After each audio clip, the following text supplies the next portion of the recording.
Hello, everybody. Welcome to episode 4 of the Joshua McKee Show. If you're new here, I'm not Joshua. He is. And Dad, happy Father's Day. Thank you, and happy Father's Day to all the fathers out there. Yeah.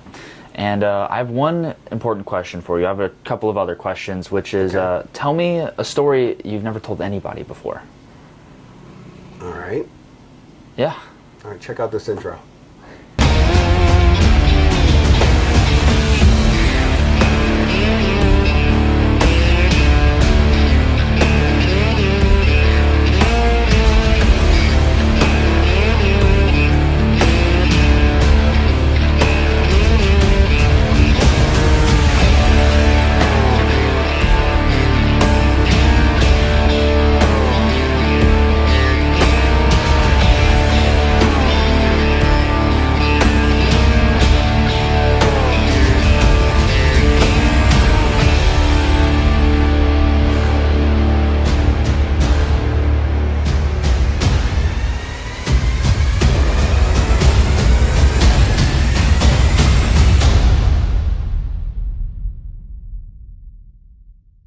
Every candidate has their public story, but we're interested to learn more about the private ones, the moments that have shaped who you are today. We've seen all the campaign ads, we've heard all the speeches, but today we're going beyond politics to learn more about you, Dad, and to really do what this podcast is made for, which is to share the raw, authentic you and not, you in the nice suit and the speeches. So again, tell me a story no one has ever heard of, Dad. All right, so if you're just tuning in, so I don't know what questions he's going to ask me. So I'm not prepared for anything. I'm just going to answer them. A story that no one knows. Yep, not even me, not even... Okay. Yeah, nobody. It can be anything. Deployed stories or stories that are safe to tell? Deployed stories are safe to tell. You'd be surprised. I'm sure there's some countries I shouldn't be going back to. Well, about me. Okay. Yeah. Well, 8 years old, my parents got divorced. Pretty much my older brother, my younger brother, my sister and stuff, we kind of raised ourselves. And a neighbor right up the street, great guy, kind of like a grandpa, kind of like a surrogate dad during that time of my life. I watched a race car. To me, it was a race car. When it went by the street, it was a quarter midget. And followed it up the road to the guy's garage, and it was somebody that he was sponsoring. He owned a couple of tanning salons, great guy. And I just went up there, learned how to work on small engines, got to go to a couple of the races. The following year, he sponsored me to drive my own car, and I ended up racing all the way up till about I was 18 and went in the military. So that was awesome. a lot of fun. I learned a lot, enjoyed racing. It was a great time. That's great. Flipping down the tracks. I wrecked a bunch of cars, but I was also one heck of a racer. I had turned down a full ride to go racing on a pro team because I wanted to be a Green Beret. So I stuck with the Army. Well, that's one of them. I mean, I could do a few. we could keep going, but I have 9 more for you. But if you could just give me 1 second. I don't know if you guys can hear this. There is a horse behind me. Her name's Freya. She weighs about... How much does she weigh? She's 160 pounds. 160 pounds? She is the biggest baby ever. You can hear her snoring. Freya, what are we doing? You all right? You just getting a phenomenal nap in right now? So if you don't know where we are out campaigning. So recently I went and picked up, after they redistricted everything, said, all right, I got 10 counties I got to cover down on. And I spent in the neighborhood of around $20,000. She's cutting some trees down over there. So you know what, instead of spending money on hotels, I'm going to buy another fifth wheel. I've had one before. So I bought I think this thing's like 45-foot Jayco Pinnacle fifth wheel. And we're sitting in the kitchen right now. And Logan, said, hey, let's get a backdrop. Let's have some fun with this podcast. I really wanted to try to resemble the type of individual you are with the better backdrop, because the first 2 episodes it was just black and bland, and we tried it with. So what are some of the things we got over here that you wanted to put up? So I'm not sure if you guys can see everything, but first and foremost I'd like to mention the obvious banner, which, where did we get the banner from again? Deployment Cigars. We were talking about that in episode 3. Yes, if you have not seen episode 3, I highly suggest you go watch it. So we have the banner, we have a couple of cigars laid out here, including the Constitution. I always have my Constitution. Yep. I take it everywhere with me. We've got some cigars, a couple lighters. Some old ribbons, combat badges, Bronze Star. John Wick replica pistol over here made by Canic. And that was, I think, one of 1,700 that they did. That's this guy right over here. And this is my wallet that I carry, and then this is my Rangemaster. It's not all 9mm, and I do like the 1911 style. It's one of my favorite. So yeah, we've just got a couple of major upgrades that are much better than the basic black drop. But anyway, I've got 10 more questions for you. Okay. Or excuse me, 9 more questions for you, and I'm actually about to make it 10, because you mentioned how we're up here tackling a couple more counties, which was not the plan a couple months ago because you were running in District 1. Yep. Is it okay if we talk about that? We're running in District 2 now? Yeah. Okay, great. So, yeah, you want to explain to the people why we're almost campaigning for about a year, and we switched districts a week before the... Okay, so they did we had a little mock election, and it was a bad turnout in the last 2 races, both the first primary and then the runoff that we just had. Alabama, I think, had like 18% in the first go around. It was less than 20, and then barely 10% this time. That hurts. When people don't turn out to vote. But how do we end up with a special election and runoff? Well, there was a map that was drawn, and it was gerrymandered by race. And instead of actually looking at the districts and looking at the county and the people who live in those counties, we had a map here in the state that was a racial map. And VRA Section 2, the Supreme Court shot that down and said you cannot draw congressional maps based on race. Right. We had 2 racially drawn districts. And, we shouldn't have race at all that we should ever be talking about in this country. I wish everyone was colorblind. It's the way I raised you guys. Yep. We don't see color, see character. So what happened was we ended up getting new districts that were drawn. And thank God, because we got the people that voted saying these are the maps we wanted. And they did these back in, I believe it was 22. And there's 23 maps. We wanted to use them 24, big problems. And we ended up being able to go back, reverting back to the Livingston 3 map. Okay. And, now we're running in District 2, which is kind of funny is John McKee is a relative of ours, a great relative. And John McKee was the first representative in Alabama in District 2. He helped establish the state of Alabama. So, if I can get anything on that, Editor Logan, just slap it somewhere on the screen if you're able to find it. I've got all that stuff. Okay, great, because that's awesome. I didn't even know that. That's super cool. So, Dad, what is the most ridiculous thing you've ever been accused of? Okay, so you get attacked a lot with the campaigns.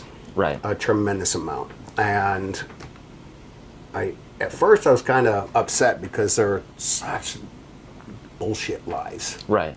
So somebody went out there, and they're ignorant. I mean, that's all it is an attack ad by an ignorant individual. Someone that's worried, because you don't attack anybody if they're not a threat to you. Yeah. If Why, they're not. why do it? You're giving them free name ID every time you attack them because people Right. didn't know who you were. So they're attacking me, and at that point I knew I was doing well. So what'd they do? They put out a newspaper article or an article, and they said, hey, this guy was a registered Democrat at some time, I think it was like 2001 or something, in New York. And I'm like, 2001, I was in North Carolina getting ready to deploy. I'm like, wasn't even in New York. So you can fight it, you can argue it, you can try to explain, like, look, I was never a registered Democrat at all, ever in my life. See, I always had my frontal lobe intact. You know, some people start out without it, and they are Democrats, and later in life, their brain develops and they become Republicans. Yeah. It's kind of like that when Ronald Reagan said. There's a good joke out there, and it's kind of along these lines. No, I have never been, ever in my life, registered as a Democrat, ever. So Ronald Reagan was telling a joke one time, and he said a reporter went to an event, and it was a Democratic event, and outside the event, there was a kid selling puppies. He said, hey, you know, I got Democratic puppies here, and, you know, the reporter noticed them. 2 weeks later, the Republicans held an event at that same convention center. Well, reporter sees the same kid, and he said, I've got Republican puppies here so far, and the reporter's like, hey, wait a minute now. 2 weeks ago, you said they were Democratic puppies. And he said, yeah, but now their eyes are open. So I love Ronald Reagan. But you can't worry about every attack out there. So probably the worst thing is, the worst insult anybody ever said is, hey, he was a registered Democrat. No, not a chance. Ever. Would I have ever been registered as a Democrat? So you've mentioned that you are not planning on taking the congressional salary. Right. You mentioned that during one of the videos where it was almost like a Q&A with the other congressional candidates. So I want to ask and just clarify, how are you able to do that? Well, with all the companies that we started, and saving money and putting money aside, and what we, you know, as well as I did, the mailbox money and what we have. Right. I don't need the congressional salary to do the job for the people and serve the people. So what I want to do is to set up a 501c3, but I want to do it a little different. So when we set up the 501c3 called Joshua's Promise, I want to make sure people see where the money goes. Not to salaries, not to, you know, nonsense where people use 501c3s the way they shouldn't. I've seen some pretty shady ones out there. But actually use a 501c3 properly. Open the books up so everyone can see. That's the whole point of being transparent. And put the salary there, and then try to help as many people in the district as we can. But we're able to do that because we had a windfall with the medical disposables company that we sold. So we did really well there. And on top of that, you know, we enjoy life, we live comfortable, but we don't want for anything, and we don't waste money. And, you know, you guys, same way I raised you, you're 20 years old and you're already investing. Your sister's heavily invested. I kind of spoil her. But yeah, you guys have all been smart with money. So it's just, God blessed us is what it is, Logan. Yeah. We're just blessed, and I just want to give back. I don't need to take anything more than I need to fulfill our needs. Awesome. That's not something that we need to change our lifestyle. That's great. So I just have pretty much one more question for you. I've gotten this at college, by the way, because somehow, some way, these kids are finding out who you are, which is becoming problematic for me. Okay, this YouTube. Tell you to go to App State. This podcast is not going to help, but it's fine. So a question for all of the people at my college: did you really save that guy in the hurricane in 2020? Chris? Yeah. Chris. Yeah. Yep. Chris told me that he really wanted to find the McKees and tell them thank you for saving his life, but he hadn't been able to locate them. Well, I went out looking for them, and as you saw, I found them and I interviewed them. And then I asked them, would you like for me to take you to Chris? And they said yes. How's your shoulder? Take it easy now. Where are you at, man? Hurricane heroes, a will to live, and faith turned this hurricane nightmare into a story of survival, heroics, and new friendships. Saved my life. He saved my life. His family saved my life. Get in here. Reporting from Perdido Key, I'm Drexel Gilbert, WKRG News 5. The man who swam out to save Harper is a decorated Green Beret. So we had our first fifth wheel. We'd come down here. COVID was going on, so we wanted to travel around. I could work remote, and we came down right back to where we used to live in Florida. Yep. That's right there in Perdido. So we're at the Perdido RV Resort where we had a boat. So I had to stay there. Hurricane, it was a Category 1. I'm like, I'm not leaving for a Category 1. Wow, that was a mistake. So we were riding it out there, and right there at the Bars Bridge, you know, I'm watching all night long throughout the whole thing. These boats go by. It was about 6 o'clock in the morning, maybe 5. As soon as we could actually get out and walk out a little bit and see some of the damage, and we walked out there, and I noticed a guy on the bridge, and he was tiny in distance. Yeah. I was like, oh, okay. So called 911. They said, we can't get anybody there.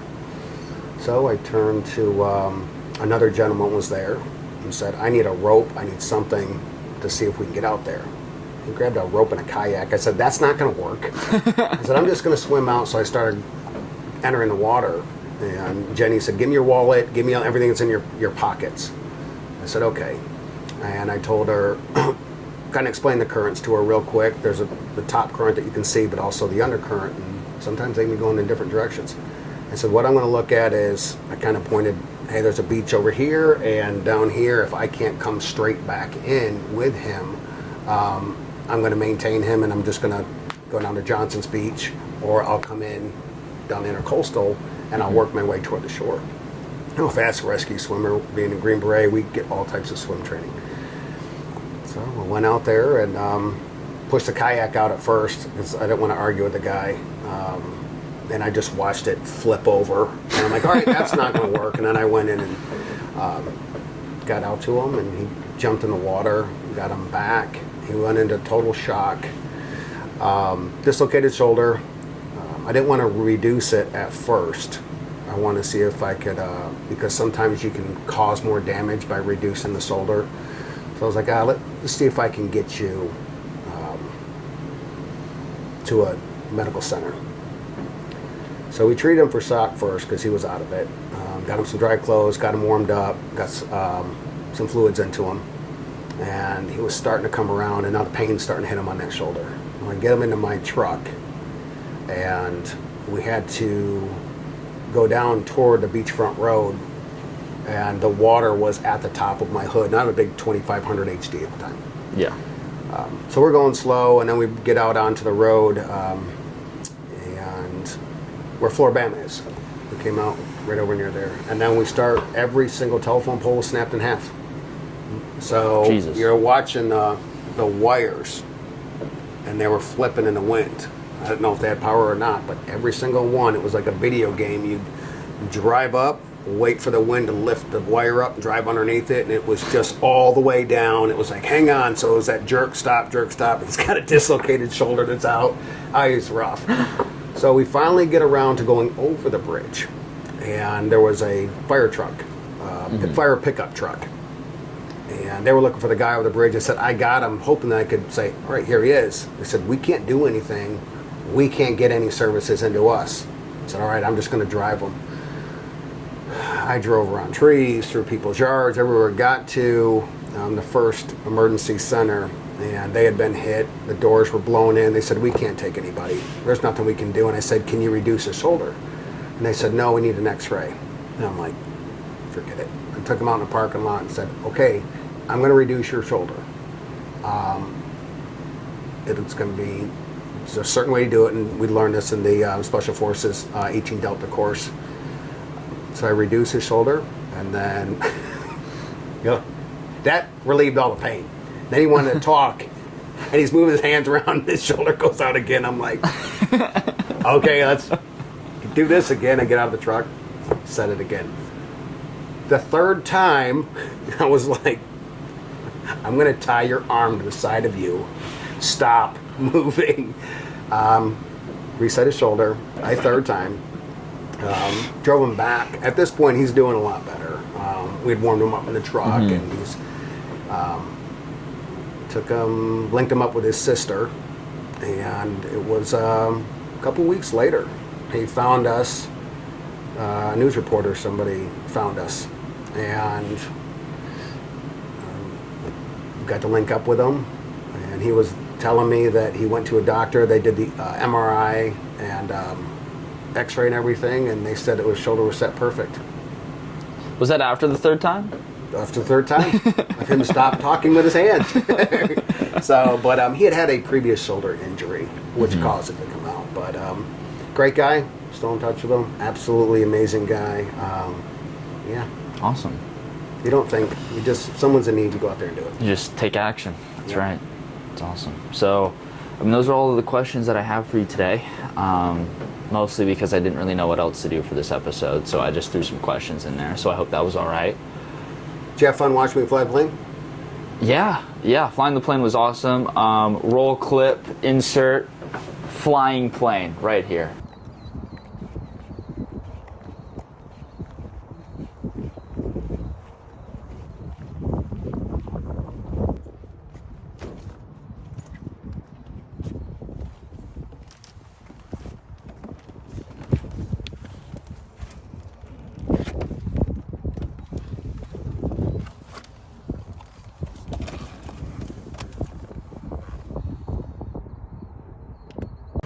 All right, Dad. So, next question here. Let's talk about those polls. Okay. Can we talk about those polls a little bit? Yep. So, your opponent, if I'm not mistaken, Yeah. has released some polls. Some very interesting polls, Yeah. if that. Yeah, explain a little bit about that. Sure. Awesome. So I thought it was funny. We did a poll, and you don't spend money on a poll and do like a push poll or a fabricated poll. You need to understand where you're at. You can release them if you want, but the idea is to figure out where you need to focus. Is there a county or somebody where you don't have enough visibility, you need to get over there? So when we knew the redistricting was going to happen, and we kind of got put on hold, we ran a hypothetical poll. It actually said this is a hypothetical matchup between my opponent and myself. All we said was my name and his name. We didn't do anything funny. It was just literally, would you vote for this guy? Would you vote for this guy? What's your favorability with him? Do you like him? Do you not like him? But we didn't have any questions there. I wanted to keep it minimum questions. And undecided. I mean, that was really it. Really simple. I came back with, this was ran the 14th of May to the 16th of May. They ran it 3 times. I think that was like 235 people. So it was a small sample poll. I was at 31%, he was at 9%. And now recently a poll just came out, and it says, funny, he's at 30% and I'm now at 10%. And I'm going, huh? We ran it 3 times and really nothing's happened. And then somebody called me and said, hey, I got the questions of this poll because they polled me. It was a phone call. I said, okay, what was it? They had, it was the biggest push poll ever. They had like horrible questions for you. Would you vote for him if you knew this, if you knew that? And then it was like, hey, would you vote for the other guy knowing that he supports Trump? So totally skewed questions. And he still only got 30%. He had to push the poll that hard, and he still can only get 30%. And I'm sitting over here going, what a waste of money. I mean, you got to try that hard to lie to your voters to get them to vote for you. And you don't think that's going to come out? So I don't have faith in polls. Even the ones that we do them, and they come back great. I look at a poll and I'm going, okay, but who didn't you ask? Mm-hmm. Did you just happen to get 1,000 people that picked up their phone that day or wanted to participate? I could find 1,000 people that would think the total opposite. So if you're out there and you're looking at polls, you know, take them with a grain of salt, because I have phenomenal polls out there. They're not worth releasing. If you vote for somebody based on a poll, stop voting. I mean, seriously, don't vote. If that's your metric of voting for someone, that's not a qualification. Just conformity to the max, isn't it? What I would do is, if I'm going to vote for someone, I really don't care what the poll says. What I'm looking at is, can this person do the job? Have they done what they've actually said they've done? Okay, he has a record. We'll get to it. Might talk about We'll get to that record. next episode. Yeah. So, Next episode, what I will do is look for episode 5, and I will go through the record, facts only. I'm not spinning it. I'll call out the bill and call out the vote. And I'll show you where you can go look them up yourself. There is an archive out there, and we can do it that way. this is huge for me because I really wanted to do that. I know, This episode. everyone keeps telling me, call the record out, but okay, I'll call the record out. See, now he's having fun with polls, might as well. I mean, we can have a good time, but not to attack. Yes, of course. We can let the loser attack. Have some class, right? Yeah. Let's represent Alabama and make them proud, Yeah. and we don't need to lie to do it. Let's not throw some pocket sand into people's faces. We can let them do that. That's their tactic. But, all right. Awesome. Well, thank you guys for tuning in to episode 4 of the Joshua McKee podcast. If you would like to show some support in any way, I will put a link in the description on the website. Yeah. There's a QR code right here as well to go donate if you'd like. I know times are tough and money is tight. So liking, subscribing, sharing, stuff like that stuff is free and it helps us out tremendously if you'd like to do that as well. And most importantly, we are Christians and we pray. We have God with us every day of the week, all the time, because if it wasn't for Him, we probably wouldn't be here, to be quite honest. You know what? We can talk about that next episode. I would love to talk about that next episode. Next episode's going to be great. I should have died. Yeah. Should be dead, shouldn't be here. And they did some scans on my brain. And you know what? Next episode. Yeah. Next episode. All right, Come I'll tell you on. about those scans. We're trying to have more than 6 viewers recurring. Okay, they're not going to come Are we back. up to 6 yet, or are we still We 5? are actually we were up to 6. It's pretty impressive the fact that right. we're up to 6. But Oh, well, double digits. We're shooting double digits. Yeah. Like, subscribe. See you next episode. Yeah. We'll talk about my brain scan. yeah. But anyway, of course, your prayers will mean so very much to us. So without further ado, I am going to say it. We'll see you guys in the next podcast episode. God bless you guys. Thanks. Bye. We're all on a journey, facing obstacles that made us who we are today. Coming from a broken home, I found discipline and faith in a church school. But the moment my journey truly started being about service began when I was 18 years old.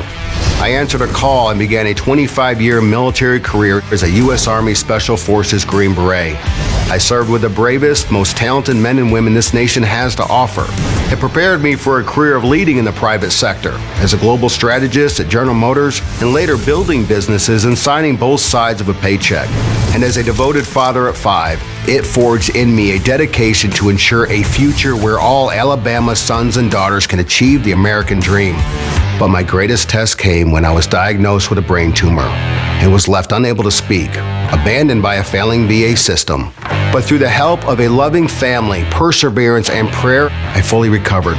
Right now, as America celebrates its 250th birthday, our nation and President Trump need America First leaders fighting alongside him, securing the border, crushing the woke left, reforming and fixing a failing VA, strengthening our military while stopping endless wars, defending the life of the unborn, protecting all our constitutional rights, including our Second Amendment right to bear arms, stopping the out-of-control wasteful spending in D.C. that's bankrupting our children's future and driving up inflation.